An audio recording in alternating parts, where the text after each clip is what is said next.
গল্পের radio by পুবালি চ্যানেলের আজকের নিবেদন সুকুমার রায়ের লেখা গল্প রাজার অসুখ। এক ছিল রাজা। রাজার ভারী অসুখ।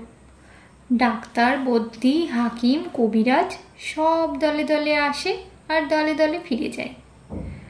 অসুখটা যে কি তা কেউ বলতে পারে না। অসুখ সারাতেও পারে না। সারাবে কি করে? অসুখটা সত্যিকারের নয়। রাজামশাই কেবলই বলে ভারী অসুখ, কিন্তু কোথায় যে অসুখ তার কেউ খুঁজে পায় না। কত রকমের কত ওষুধ রাজামশাই খেয়ে দেখলেন, কিছুতেই কিছু হলো না। মাথায় বরফ দেওয়া হলো, পেটে সেঁক দেওয়া হলো, পায়ে জোঁক লাগানো হলো, হাতে মাদুলি বাঁধা হলো, কিন্তু অসুখের কোনো কিনারাই হলো না। তখন রাজামশাই গেলেন ক্ষেপে। তিনি বললেন, দূর করে দাও এই অপদার্থগুলোকে, আর ওদের পুঁথিপত্র যা আছে সব কিছু কেড়ে নিয়ে জ্বালিয়ে দাও। এমনি করে চিকিৎসক বিদায় হলেন। ভয়ে আর কেউ রাজার বাড়ির দিকেও যায় না। তখন সকলের ভাবনা হলো, তাই তো শেষটায় রাজামশাই কি বিনা চিকিৎসায় মারা পড়বেন? এমন সময় কোথা থেকে এক সন্ন্যাসী এসে বলল, অসুখ সারাবার উপায় আমি জানি, কিন্তু সে ভারী শক্ত। তোমরা কি সেসব করতে পারবে? মন্ত্রী, কোটাল, সেনাপতি, পাত্র, মিত্র সবাই বলল, কেন পারবো না, খুব পারবো, জান দিতে হয় জান দেব। তখন সন্ন্যাসী বলল, প্রথমে এমন একটি লোক খুঁজে আনো যার মনে কোনো ভাবনা নেই, যার মুখে হাসি লেগে আছে, যে সব সময়ে সব অবস্থাতেই খুশি থাকে। সবাই বলল, তারপর? সন্ন্যাসী বলল, তারপর সেই লোকের গায়ের জামা রাজামশাই যদি একটি দিন পরে থাকেন, আর সেই লোকের তোষকে যদি এক রাত্রি ঘুমিয়ে থাকেন, তাহলেই সব অসুখ সেরে উঠবে। সবাই শুনে বলল, এ তো চমৎকার কথা। তাড়াতাড়ি রাজামশাইয়ের কাছে খবর গেল। তিনি শুনে বললেন, আরে এই সহজ উপায়টা থাকতে এতদিন সবাই মিলে করছিল কি? এটা কারো মাথায় আসেনি। যাও এক্ষুনি খোঁজ করে সেই হাসিওয়ালা লোকটার জামা আর তোষক নিয়ে এসো। চারিদিকে লোক ছুটল। রাজ্যময় খোঁজ খোঁজ রব পড়ে গেল, কিন্তু সে লোকের সন্ধান পাওয়া যায় না। যে যায় সেই ফিরে আসে আর বলে, যা দুঃখ নেই, ভাবনা নেই, সর্বদাই হাসি মুখ, সর্বদাই খুশি মেজাজ। কই তেমন লোকে তো দেখা পাওয়া গেল না। সবার মুখে একই কথা। তখন মন্ত্রীমশাই রেগে বললেন, এদের দিয়ে কি কোনো কাজ হয়? এই মূর্খেরা খুঁজতেই জানে না। এই বলে তিনি নিজেই বেরোলেন সেই অজানা লোকের খোঁজ করতে। বাজারের কাছে মস্ত এক দালানের সামনে তিনি দেখলেন মেলা লোক জমে গিয়েছে, আর এক বুড়ো শেঠজি হাসি মুখে তাদের চাল, ডাল, পয়সা আর কাপড় দান করছে। মন্ত্রী ভাবলেন, বাহ, এই লোকটাকে তো বেশ হাসি খুশি দেখাচ্ছে। ওর তো অনেক টাকা পয়সাও আছে দেখছি। তাহলে আর ওর দুঃখই বা কিসের, ভাবনাই বা কিসের?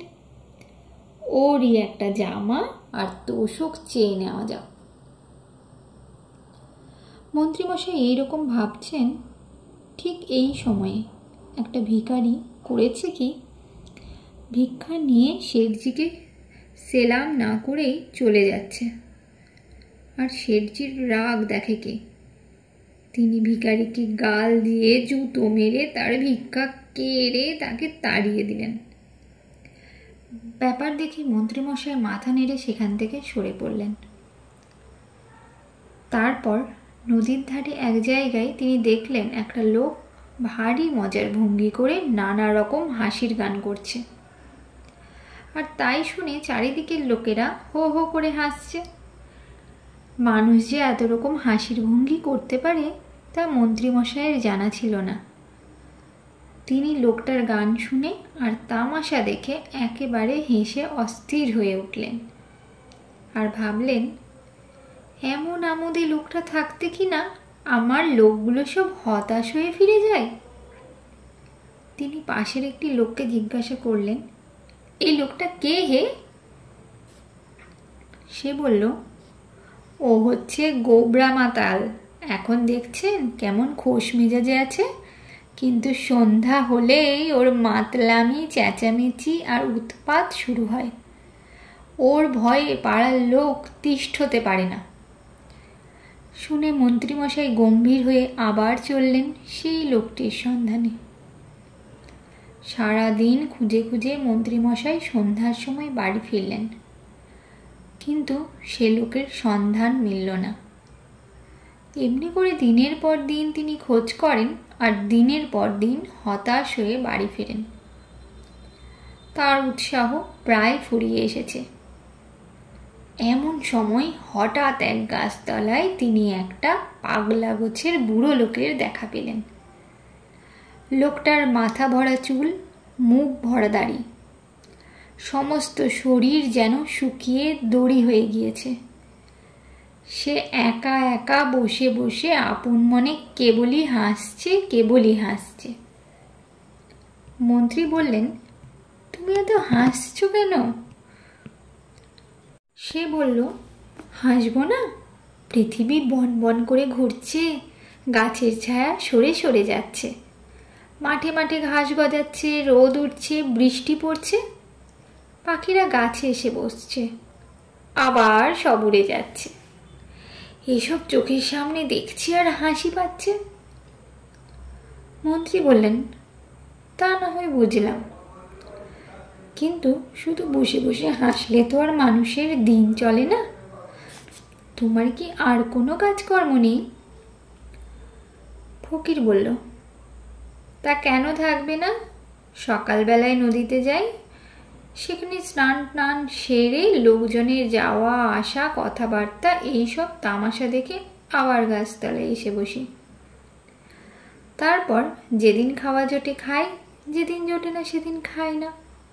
যখন বেড়াতে ইচ্ছা হয় বেড়াই, যখন ঘুম পাই তখন ঘুমোই। কোনো ভাবনা চিন্তা হট্টগোল কিছুই নেই, ভারী মজা। মন্ত্রী খানিক মাথা চুলকিয়ে বললেন, যেদিন খাওয়া পাও না সেদিন কি করো? ফকির বলল, সেদিন তো কোনো লেঠাই নেই, চুপচাপ পড়ে থাকি আর এইসব তামাশা দেখি। বরং যেদিন খাওয়া হয় সেদিনই হাঙ্গামা বেশি। ভাত মাখো রে, গ্রাস তোলো রে, মুখের মধ্যে ঢোকাও রে, চিবও রে, গেলো রে, তারপর খাও রে, আঁচাও রে, হাত মুখ মোছো রে, কত রকম কাণ্ড। মন্ত্রী দেখলেন এতদিনে ঠিক মতো লোক পাওয়া গিয়েছে। তিনি বললেন, তোমার গায়ের এক আধখানা জামা দিতে পারো? তার জন্য তুমি যত ইচ্ছা দাম নাও, আমরা দিতে প্রস্তুত আছি। শুনে লোকটা হো হো করে হাসতে লাগলো, বলল, আমার আবার জামা? এই সেদিন একটা লোক একটা শাল দিয়েছিল, তাও তো চাই ভিখারিকে দিয়ে ফেললাম। জামাটা আমার ধারি না কোনোদিন। মন্ত্রী বললেন, তাহলে তো মহা মুশকিল। যদি বা একটা লোক পাওয়া গেল, তারও আবার জামা নেই। আচ্ছা, তোমার বিছানার তোষকখানা দিতে পারো? কত দাম চাও বলো, আমরা টাকা ঢেলে দিচ্ছি। এবারে ফকির হাসতে হাসতে একেবারে মাটিতে লুটিয়ে পড়ল। তার হাসি আর থামে না।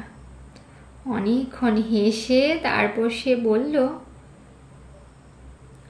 40 বছর বিছানায় চোখে দেখলাম না, তা আবার তোষক আর গদি।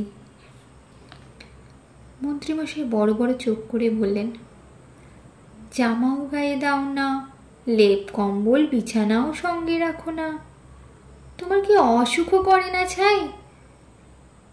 ফকির বলল, অসুখ আবার কি? অসুখ টসুখ ওসব আমি বিশ্বাস করি না। যারা কেবল অসুখ অসুখ ভাবে তাদেরই খালি অসুখ করে। এই বলে ফকির আবার গাছে হেলান দিয়ে ঠ্যাং মেলে খুব হাসতে লাগলো।